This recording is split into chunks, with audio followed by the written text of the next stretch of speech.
સુરતનો કતારગામ બ્રિજ જ્યાં દુર્ઘટના થતા અટકી એએમએનએસ કંપનીની બસ વળાંકમાં ડિવાઈડર ઉપર ચડી ગઈ। સેફટી ગ્રીલના કારણે અકસ્માત થતા અટકી ગયો। સદનસીબે ઘટનામાં કોઈ જાનહાનિ નથી થઈ। પોલીસને જાણ થઈ એટલે તાત્કાલિક સ્થળે પહોંચીને તપાસ શરૂ કરી। એએમએનએસ કંપનીની બસ વળાંકમાં ડિવાઈડર ઉપર ચડી ગઈ। જો કે સદનસીબે અહીંયા સેફટી ગ્રીલ હતી જેના કારણે મોટી દુર્ઘટના બનતા અટકી ગઈ।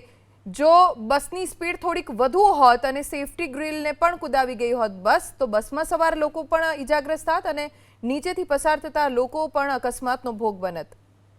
સેફટી ગ્રીલના કારણે અકસ્માત થતા અટકી ગયો। સદનસીબે ઘટનામાં કોઈ જાનહાનિ નથી થઈ। પોલીસને જાણ થઈ એટલે તાત્કાલિક સ્થળે પહોંચીને તપાસ શરૂ કરી। એએમએનએસ કંપનીની બસ વળાંકમાં ડિવાઈડર ઉપર ચડી ગઈ। જો કે સદનસીબે અહીંયા સેફટી ગ્રીલ હતી જેના કારણે મોટી દુર્ઘટના બનતા અટકી ગઈ।